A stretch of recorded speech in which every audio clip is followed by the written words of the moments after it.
এবং সারা বছর কোরআনের যতটুকু নাজিল হতো আল্লাহ রাসূল সাল্লাল্লাহু আলাইহি ওয়া আলিহি ওয়াসাল্লাম রমাদান আল মুবারাকে জিবরিল আলাইহিস সালামের সাথে রিভিশন করতেন। সারা বছর যা নাজিল হলো এটা আল্লাহ রাসূল সাল্লাল্লাহু আলাইহি ওয়াসাল্লাম জিবরিল আলাইহিস সালামকে শোনাতেন, আবার জিবরিল আলাইহিস সালাম আল্লাহ রাসূল সাল্লাল্লাহু আলাইহি ওয়াসাল্লামকে অতটুকু শোনাতেন। যে বছর তিনি ইন্তেকাল করবেন ওই বছর দুইবার তিনি গোটা কোরআনকে জিবরিল আলাইহিস সালামের সামনে পেশ করেছেন, শুনিয়েছেন। আবার জিবরিল আলাইহিস সালাম দুইবার আল্লাহর হাবিব সাল্লাল্লাহু আলাইহি ওয়া আলিহি ওয়াসাল্লামকে শুনিয়েছেন। আল্লাহু আকবার। তাহলে এটাই হচ্ছে সুন্নাহ। তিনি তো পৃথিবীর প্রথম হাফেজ নাকি? আমরা যেন তাদাব্বুরে কোরআন করি, কোরআনের যে রিফ্লেকশনগুলো আছে এগুলো যেন আমরা ধারণ করতে পারি। তাদাব্বুর শব্দটা বেসিক্যালি এসেছে আরবি শব্দ দুবুর থেকে। দুবুর দুবুর শব্দের অর্থ হচ্ছে পেছন, যে কোনো জিনিসের পেছনকে বলে, আমাদের পেছনটাকেও বলে দুবুর। তো তাদাব্বুরে কোরআন মানে হচ্ছে কোরআনের যে বাহ্যিক আয়াতের যে অর্থ, এর পেছনের যে গল্পটা, পেছনের যে রহস্য। আল্লাহ রাসূল সাল্লাল্লাহু আলাইহি ওয়া আলিহি ওয়াসাল্লাম উনি ওনার জীবনে, পরিবারে, সমাজে যখনই কোনো সংকটের মুখোমুখি হয়েছেন তখনই সমাধান হয়ে হাজির হয়েছে কোরআন। সুবহানাল্লাহ বিহামদিহি। যখনই কোনো প্রবলেম ফেস করেছেন কোরআন, কারণ কোরআন হচ্ছে দ্য প্রবলেম সলভিং মেথোডোলজি। জ্ঞানার্জনের জন্য অপরিহার্য বিষয় কয়টা? এক নম্বরে বিনয়, দুই নম্বরে সফর, তিন নম্বরে সবর। এই তিনটাই লাগবে। বিনয়ী হইতে হবে, ডাউন টু আর্থ হইতে হবে।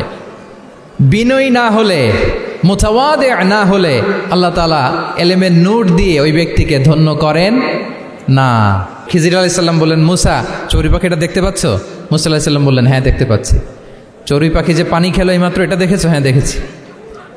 পানি খাওয়ার কারণে চড়ুই পাখির চঞ্চুতে মানে ঠোঁটে যে একটু সাগরের ছিটে ফোটা পানি লেগেছে, দেখেছো? মুসা আলাইহিস সালাম বললেন, হ্যাঁ দেখেছি। তো খিজির আলাইহিস সালাম বললেন, এই যে সাগর থেকে, মহাসাগর থেকে পানি খাওয়ার কারণে চড়ুই পাখির ঠোঁটে সামান্য সাগরের ছিটে ফোটা পানি যতটুকু ঠোঁটে লেগে আছে, এটা হচ্ছে তোমার, আমার আর মহাবিশ্বে আমরা যারা আছি সবার জ্ঞান। আর এই পড়ে থাকা মহাসাগরের পানি হচ্ছে আল্লাহর জ্ঞান।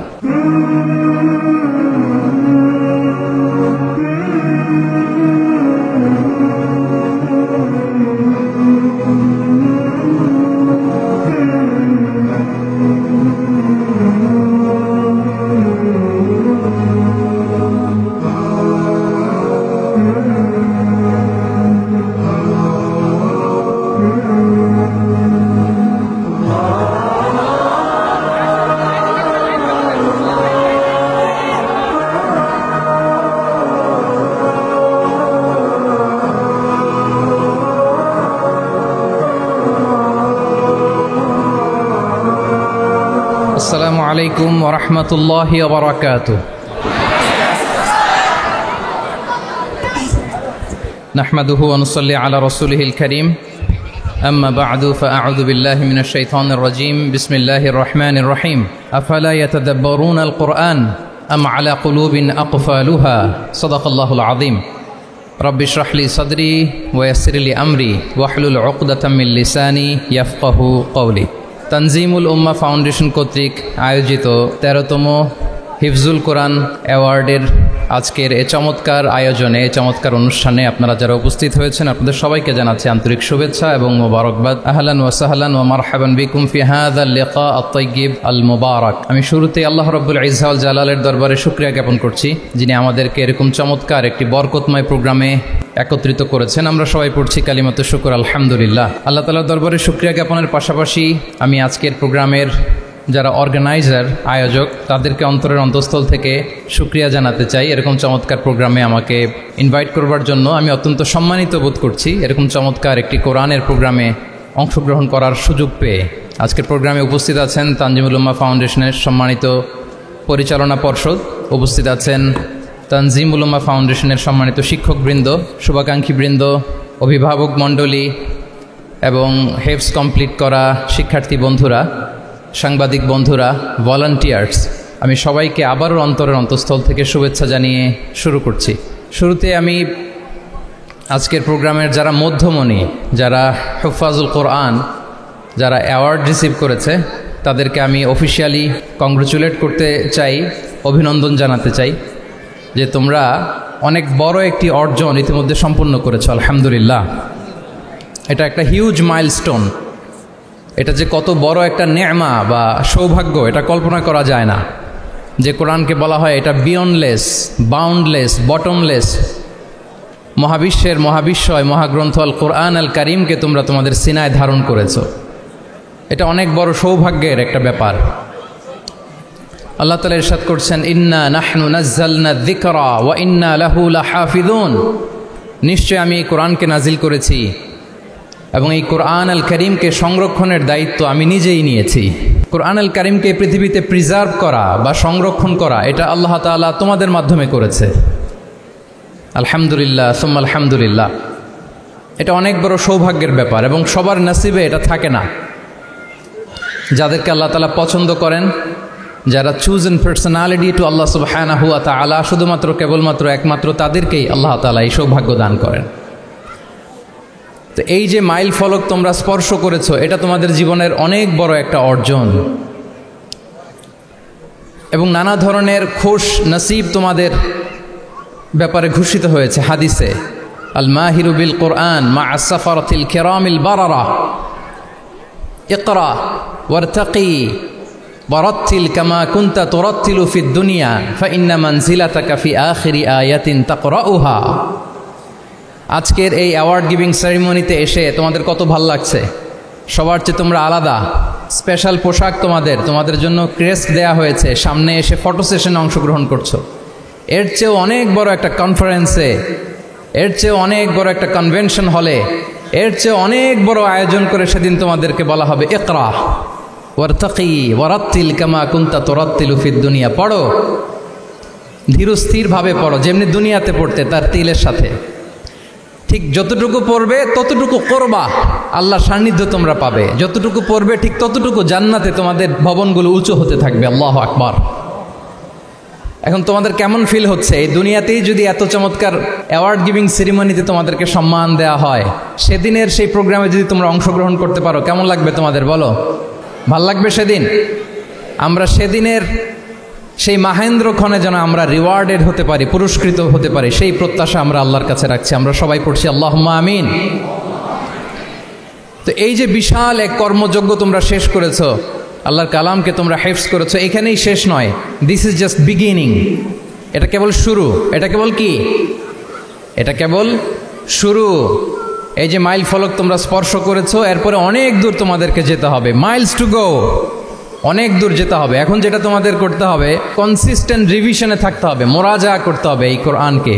এই কোরআনকে হেফজ করে ফেলা এটা সহজ, কিন্তু এটাকে টিকিয়ে রাখা বড্ড কঠিন। আমরা অনেক হাফেজে কোরআনদের সাথে পরিচয় হয়, তারা বলে যে শেখ হেফজ করেছিলাম কিন্তু এখন মনে নাই, ভুলে যায়। তো হেফজ করে ফেলাটা সহজ, কিন্তু এটা সিনায় রাখা মরণ অবধি, যতদিন দুনিয়াতে বেঁচে থাকি ঠিক ততদিন এই কোরআনকে প্রিজার্ভ করা, সিনাতে রাখা, এটা বড্ড কঠিন, অনেক বড় চ্যালেঞ্জ এটা তোমাদের জন্য। সো এই continuous revision of the holy Quran, এটা তোমাদের লাগবে।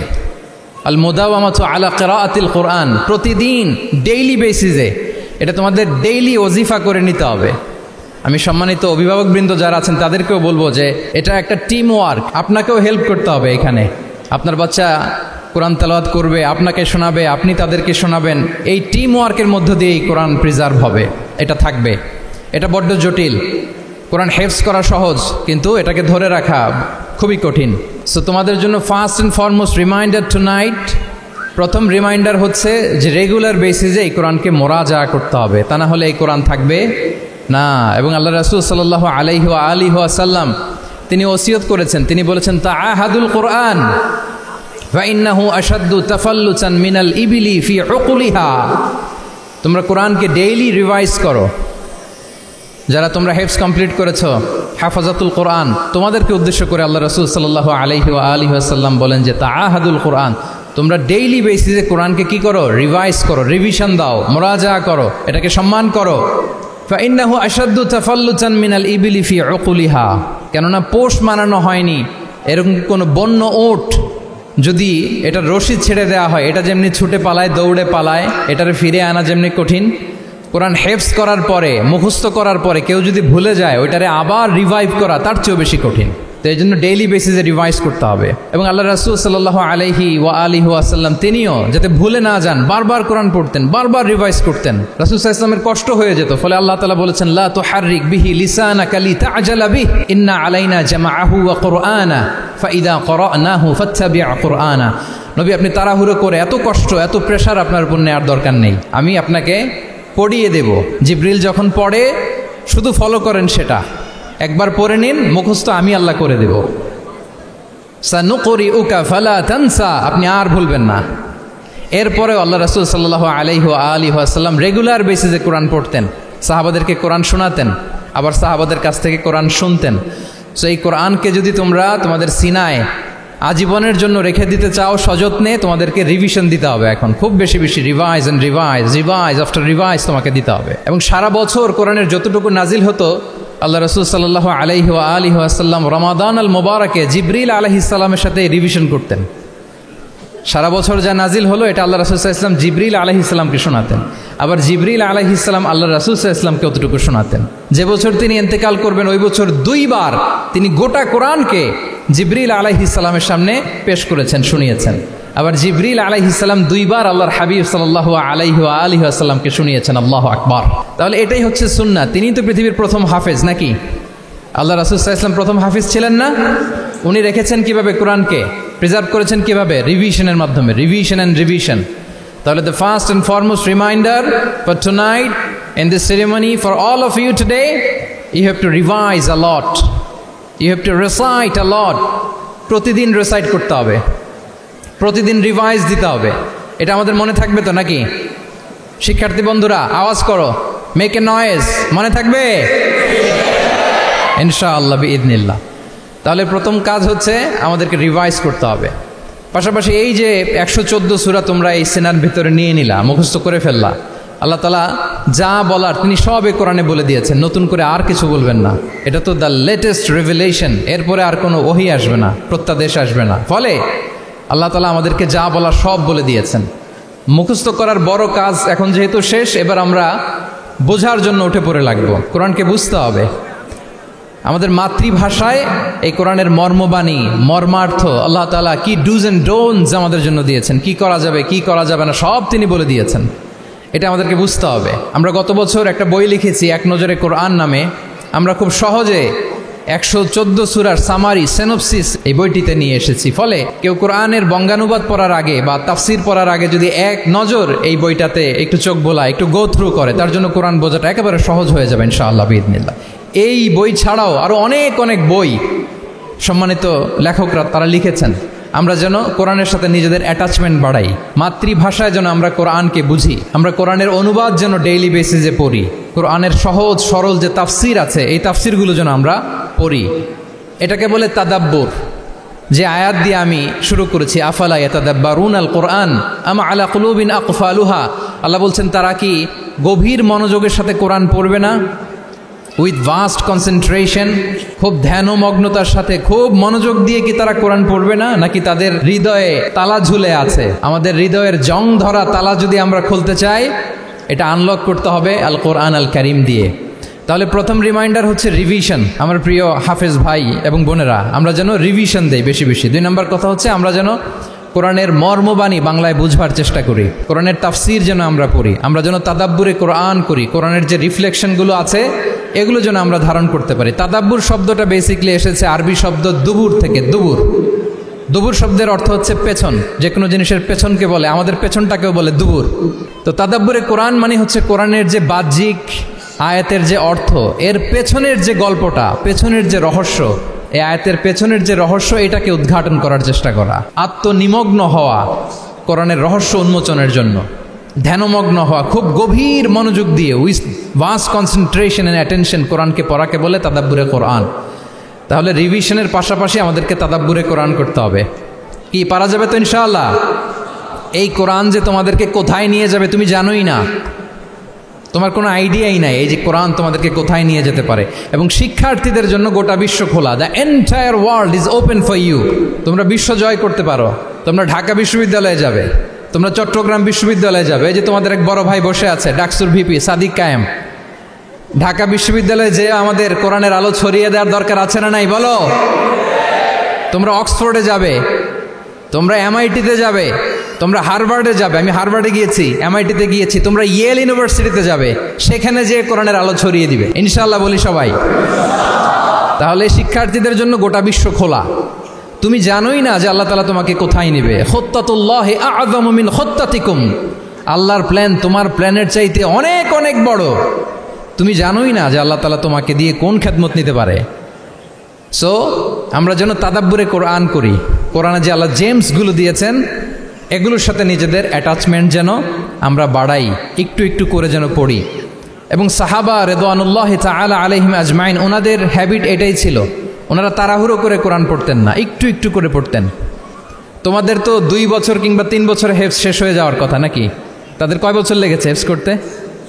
3 বছর। আচ্ছা, তোমরা কি জানো ওমরে ফারুক রাদিয়াল্লাহু তাআলা আনহু উনি সূরা বাকারা হেফজ করতে সময় নিয়েছিলেন 12 বছর। ওনাদের অভ্যেস ছিল তারা তাদাব্বুরে কোরআন করে করে আগাতেন।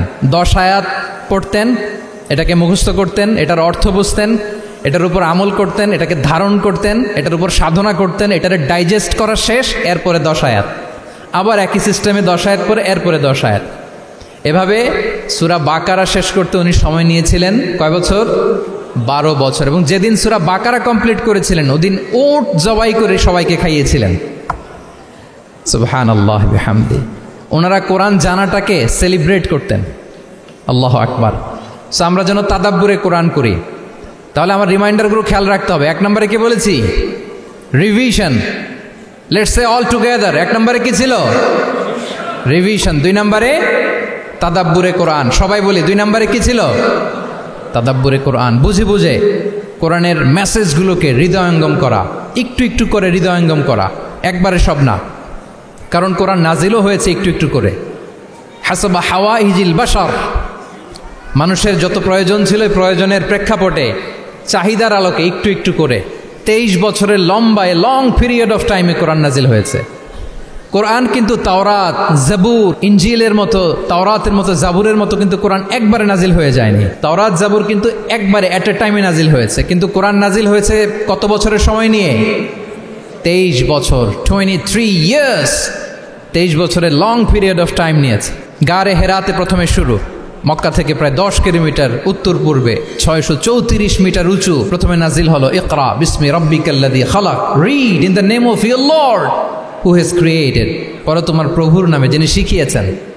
এই তো নাজিল হতে লাগলো, কখনো মক্কায়, কখনো মদিনায়, কখনো ঘরে, কখনো বাইরে, কখনো মরুভূমিতে, কখনো বাজারে, কখনো যুদ্ধের ময়দানে।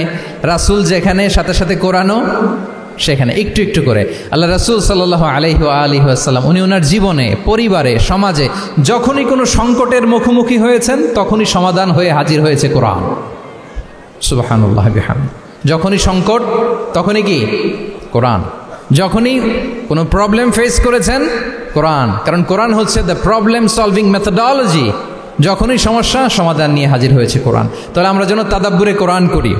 পৃথিবীর সবচাইতে ইন্টারেক্টিভ বুক এটা, একটু একটু করে নাজিল হয়েছে, খুবই জীবন ঘনিষ্ঠ।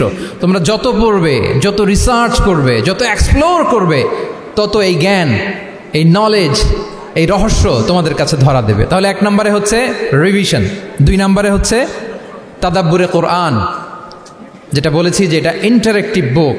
যখনই রাসূল সাল্লাল্লাহু আলাইহি ওয়াসাল্লাম সমস্যার সম্মুখীন হয়েছেন তখনই কোরআন আলোকবর্তিকা হয়ে হাজির হয়েছে। এবং কোরআনকে আল্লাহ আলো বলেছেন অনেক জায়গায়, ওয়ানসালনা ইলাইকুম নূরাম মুবিনা, নূর বলেছেন আল্লাহ তাআলা, এটা আলোকবর্তিকা। কিতাবুন আনসালনাহু ইলাইকা লিতুখরিজান নাসা মিনাজ যুলুমাতি ইলান নূর, অন্ধকারাচ্ছন্ন মানুষগুলোকে আলোর পথে নেয়ার জন্য আল্লাহ তাআলা এই কিতাবকে পাঠিয়েছেন, ক্রাইটেরিয়ান করে পাঠিয়েছেন। এই কোরআনের সাথে যদি আমার প্রিয় শিক্ষার্থী বন্ধুরা তোমাদের অ্যাটাচমেন্ট গড়ে ওঠে, সারা জীবনের জন্য তুমি safe. It's a criterion. Quran পড়লে, কোরআন জানলে কোনটা সত্য কোনটা মিথ্যা কোরআনের লেন্স দিয়ে তুমি পরখ করতে পারবে। এটাকে আল্লাহ তাআলা বলেছেন আল ফুরকান, তাবারাকাল্লাযী নাযালা আল ফুরকানা আলা আবদিহি লিয়াকুনা লিল আলামিনা নাযীরা। ফুরকান মানে the criterion, it differentiates between right and wrong, কোনটা সত্য কোনটা মিথ্যা, কোনটা ভালো কোনটা মন্দ। এটা কোরআনের লেন্স দিয়ে যদি তুমি পরখ করো তোমার জন্য গোটা বিশ্বটা সহজ হয়ে যাবে, কোনটা সত্য তুমি সহজেই বুঝতে পারবে। তাহলে আমরা ডেইলি বেসিসে রিভিশন দিব, আমরা কোরআনের সাথে নিজেদের অ্যাটাচমেন্টকে বাড়াবো। রেগুলার বেসিসে আমরা তাদাব্বুরে কোরআন করব। কি করব তো ইনশাআল্লাহ? সবাই একসাথে আওয়াজ করে পড়ে ইনশাআল্লাহ। বিশাল এক কর্মযজ্ঞ তোমরা শেষ করেছো, এবার নতুন কর্মযজ্ঞের পথে তোমরা হাঁটবে। কোরআন তোমরা মেমোরাইজ করেছো এবং এখন জ্ঞানের অন্যান্য যে ব্রাঞ্চ আছে, শাখা প্রশাখা আছে, সেগুলোতে তোমরা বিচরণ করবে। জ্ঞানার্জনের একটা মূলনীতি তোমাদের সাথে আজকের এই প্রোগ্রামে শেয়ার করে আমি আমার সংক্ষিপ্ত আলোচনা শেষ করব। ইসলামিক জ্ঞান হোক কিংবা কনভেনশনাল জ্ঞান হোক, জ্ঞানার্জনের জন্য তিনটা বিষয় অপরিহার্য, এটা আমাদের খেয়াল রাখতে হবে। 1 নম্বর হচ্ছে বিনয়, 2 নম্বর হচ্ছে সফর, 3 নম্বর হচ্ছে সবর। এবার আমি জিজ্ঞেস করি, তোমাদের মুখ থেকে আমি শুনতে চাই, বলো জ্ঞানার্জনের জন্য অপরিহার্য বিষয় কয়টা? 1 নম্বরে বিনয়, 2 নম্বরে সফর, 3 নম্বরে সবর। এই তিনটাই লাগবে। বিনয়ী হইতে হবে, ডাউন টু আর্থ হইতে হবে। বিনয়ী না হলে, মুতাওয়াদি না হলে আল্লাহ তাআলা এলেমের নূর দিয়ে ওই ব্যক্তিকে ধন্য করেন না। বিনয়ী হইতে হবে। বলা যাবে না যে আমি সব শিখে ফেলছি, আমি সব জানি, আসলে কিছুই জানি না, আসলে কিছুই জানি না। অনেক পড়াশোনা করার একটা বড় সুবিধা হচ্ছে আমি যে কিছুই জানি না এটা জানা যায়। যারা অনেক পড়াশোনা করে, গভীর জ্ঞান অর্জন করে, অনেক পড়াশোনা করার একটা বড় ফায়দা হচ্ছে যে এটা জানা যায় সব শেষে যে আমি কিছুই জানি না। আবুন নাওয়াস একটা চমৎকার কবিতা লিখেছেন। উনি বলেছেন, ফাকুল লিমান ইয়াদঈ ফিল ইলমি ফালসাফাতান হাফিজতা শাইআন ওয়া গাবাত আনকা আশিয়াউ। যে বলে যে আমি সব জানি, তুমি তার বৃদ্ধাঙ্গুলি দেখিয়ে বলা তুমি কিছুই জানো না, তুমি অল্প কিছু জেনেছো। মহাবিশ্বের অনেক রহস্য তোমার কাছে এখন অধরা, এখনো অধরা, অজানা। ওয়া ফাওকা কুল্লি যী ইলমিন আলিম। জ্ঞানীর উপরও জ্ঞানী আছে, জাননেওয়ালার উপরও জাননেওয়ালা আছে। তাহলে বিনয় যেন আমাদের পোশাক হয়, আমরা যেন বিনয়ী হই। আমরা যার কাছ থেকে নলেজ নিব, ইলম নিব, তার কাছে বিনয়ী হইতে হবে। যেই পাত্রে পানি ঢালবো এটা থাকবে নিচে, আর যেই গ্লাস থেকে ঢালা হবে ওইটা থাকে উপরে। মুসা আলাইহিস সালাম একবার বনি ইসরাইলের মাঝে আলোচনা করছিলেন। হঠাৎ এক লোক বলে যে, ইয়া নবী আল্লাহ, মান আ'লামু ফিল আরদ, বর্তমান পৃথিবীতে সবচেয়ে বড় জ্ঞানী কে?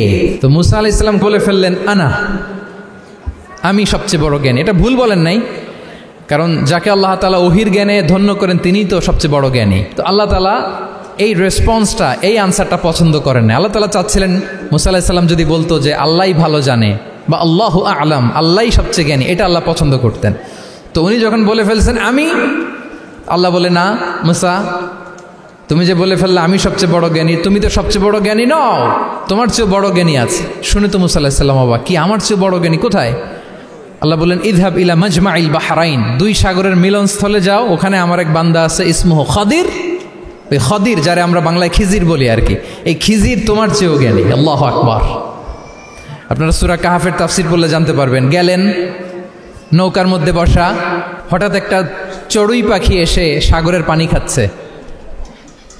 অনেক, to make the long story short, বড় স্টোরিকে আমি ছোট করে বলছি। 2 জন নৌকায় বসা, একটা চড়ুই পাখি এসে সাগরের পানি খায়। তো খিজির আলাইহিস সালাম বললেন, মুসা, চড়ুই পাখিটা দেখতে পাচ্ছ? মুসা আলাইহিস সালাম বললেন, হ্যাঁ দেখতে পাচ্ছি। চড়ুই পাখি যে পানি খেলো এইমাত্র, এটা দেখেছো? হ্যাঁ দেখেছি। পানি খাওয়ার কারণে চড়ুই পাখির চঞ্চুতে, মানে ঠোঁটে যে একটু সাগরের ছিটে ফোটা পানি লেগেছে, দেখেছো? মুসা আলাইহিস সালাম বললেন, হ্যাঁ দেখেছি। তো খিজির আলাইহিস সালাম বললেন, এই যে সাগর থেকে, মহাসাগর থেকে পানি খাওয়ার কারণে চড়ুই পাখির ঠোঁটে সামান্য সাগরের ছিটে ফোটা পানি যতটুকু ঠোঁটে লেগে আছে, এটা হচ্ছে তোমার, আমার আর মহাবিশ্বে আমরা যারা আছি সবার জ্ঞান। আর এই পড়ে থাকা মহাসাগরের পানি হচ্ছে আল্লাহর জ্ঞান। চড়ুই পাখির ঠোঁটে লাগা পানি তোমার, আমার আর পৃথিবীর সবার, আমাদের যে জ্ঞান আল্লাহ দিয়েছেন এটা। আর মহাসাগরের পানিগুলো কার জ্ঞান? ওয়ামা উতিতুম মিনাল ইলমি ইল্লা কালিলা। আল্লাহ বলেন, একেবারে একেবারে ভেরি লিটল, যত সামান্য জ্ঞান দিয়ে আমি তোমাদেরকে দুনিয়ায় পাঠিয়েছি। এজন্য আমি সব জানি, এটা আজকে থেকে আমরা আর বলবো? আমার শিক্ষার্থী বন্ধুরা নয়েজ করো, বলো আমরা বলবো আল্লাহু আ'লাম। আল্লাহ ভালো জানেন। সাহাবাদের এই বৈশিষ্ট্য ছিল, ওনারাও বলতেন আল্লাহু ওয়া রাসূলুহু আ'লাম, আল্লাহ এবং আল্লাহ রাসূল ভালো জানেন। এবং আমাদের ক্লাসিক স্কলারদের এই বৈশিষ্ট্যটা ছিল, অনেক প্রশ্নের উত্তর ওনারা দিতেন না। আমাদেরকে তো প্রশ্ন করলে আমরা হুটহাট উত্তর দিয়ে দিই। অন অ্যান অ্যাভারেজে 10টা প্রশ্ন করলে ইমাম মালিক এর মধ্যে অধিকাংশ প্রশ্নের উত্তরে বলতেন আনা লা আ'লাম, আমি জানি না। আমি জানি না, এটা যখন আমরা বলতে শিখি তখনই বেসিকলি আমরা নলেজেবল হয়ে উঠি, জ্ঞানী হয়ে উঠি। তাহলে জ্ঞানার্জনের জন্য অপরিহার্য কয়টা বিষয় বলেছিলাম, মনে আছে না? ঘটনা শুনতে শুনতে কয়টা মোট? 1 নম্বরে বিনয়। আমরা বিনয়ী হব। আওয়াজ করে বলি, আমরা কি হব? আমরা বিনয়ী হব। এই যে আমরা কোরআন হেফজ করলাম, এরপরে তুমি যদি বুখারি হেফজ করো, মুসলিম হেফজ করো, এটা তোমার বাহ্যিক জ্ঞান অর্জন হয়েছে। জ্ঞানের দুইটা সাইড, একটা ইন্টারনাল নলেজ আর একটা হচ্ছে এক্সটার্নাল নলেজ। বাহ্যিক জ্ঞান এটা হয়েছে, আরেকটা আছে ইন্টারনাল নলেজ, এটাকে বলে অন্তর্নিহিত জ্ঞান। ইলমে লাদুন্নি ওয়া আল্লামনাহু মিন লাদুন্না ইলমা। এটা শুধু কোরআন হেফজ করলেই হয় না, এটা কোরআন পড়ার পরে, হাদিস পড়ার পরে, এগুলোর উপর আমল করার পরে, বছরের পর বছর সাধনা করার পরে আল্লাহ তাআলা কোনো ব্যক্তিকে ইলমের নূর দেন। এটা এত সহজ না। আমরা এক্সটার্নাল নলেজ, বাহ্যিক জ্ঞান খুব সহজেই রিসিভ করতে পারি, কিন্তু ইন্টারনাল নলেজ, যেটা অন্তর্নিহিত জ্ঞান, যেটা তোমার দূরদৃষ্টি বাড়াবে, তোমার ফেরাসাত বাড়াবে, তোমার বিচক্ষণতা বাড়াবে, তোমার ফারসাইটেডনেসকে বাড়াবে, ওই অন্তর্নিহিত জ্ঞানের জন্য বছরের পর বছর সাধনা করতে হয়। সো আমরা যেন বিনয়ী হই, এটা হচ্ছে নাম্বার 1। 2 নাম্বার কি বলেছিলাম? সফর। ফানজুরু কাইফা কানা আকিবাতুল মুকাজ্জিবিন। আল্লাহ বলে সফর করো, সিরু ফিল আরদ, ট্রাভেল করো। ট্রাভেল করলে তোমার চোখ খুলে যাবে। তুমি যদি পেট্রাতে যাও, জর্ডানের পেট্রায়, তোমার চোখ খুলে যাবে। তুমি যদি ফেরাউনের লাশ দেখে আসো, তুমি অবাক হয়ে যাবে। তুমি যদি জর্ডানের ডেড সি ঘুরে আসো, তুমি অবাক হয়ে যাবে। 1000টা বই পড়ে তুমি ওই জ্ঞান অর্জন করতে পারবে না, যেই জ্ঞান তুমি ট্রাভেলিং করে অর্জন করতে পারবে। তাহলে ভ্রমণ করতে হবে। আর 3 নম্বরে কি বলেছিলাম? সবর, মানে হার্ড ওয়ার্কিং হইতে হবে। পরিশ্রমের কোনো বিকল্প নাই। There is no alternative to be hard working. কোনো বিকল্প নেই, হার্ড ওয়ার্ক তোমাকে করতেই হবে। এটাই সবর। এই 3টা প্রশিক্ষণই আল্লাহ তাআলা মুসা আলাইহিস সালামকে দিয়েছিলেন। লম্বা ঘটনা, তিনি খিজির আলাইহিস সালামের সাথে সফরও করেছেন, ওনার কাছে যে বিনয়ী হয়েছেন। তারপরে বারবার উনি ধৈর্যহারা হয়ে যাচ্ছিলেন, আল্লাহ ধৈর্যেরও পরীক্ষা নিয়েছেন। তাহলে বিনয়, সফর এবং সবর, এই 3টা জিনিস জ্ঞানার্জনের জন্য অপরিহার্য। এই ফিচারগুলো দিয়ে, এই ক্যারেক্টারিস্টিক্সগুলো দিয়ে যেন আল্লাহ তাআলা আমাদেরকে ধন্য করে। আমরা সবাই পড়ি আমিন। আমরা আল্লাহর কোরআনকে যেভাবে হৃদয়ে ধারণ করতে পেরেছি, আমরা যেন কোরআনের তাদাব্বুরের মধ্য দিয়ে, কোরআনের রিফ্লেকশনগুলোর সাথে নিজেদের অ্যাটাচমেন্ট বাড়ানোর মধ্য দিয়ে আলোকিত মানুষ হতে পারি। আল্লাহ তাআলা আমাদেরকে তৌফিক দান করুক। আমি আবারও তানজিমুল উম্মাহ ফাউন্ডেশনকে অন্তরের অন্তঃস্থল থেকে শুভেচ্ছা জানিয়ে, এবং তোমাদের যে এই চমৎকার সাফল্য, এই সাফল্যর ধারাবাহিকতা কামনা করে তোমাদের জন্য প্রাণ ঢালা অফুরান দোয়া এবং ভালোবাসা রেখে আমার সংক্ষিপ্ত আলোচনা এখানেই শেষ করছি। আল্লাহ তাআলা আমাদের সবাইকে কথাগুলো বোঝার ও আমল করার তৌফিক দান করুক। هذا ما عندي والعلم عند الله عليه توكلت وإليه أنيب والسلام عليكم ورحمة الله وبركاته। ইসলামিক লাইফ, জীবন গড়ুন কোরআন সুন্নাহর আলোকে।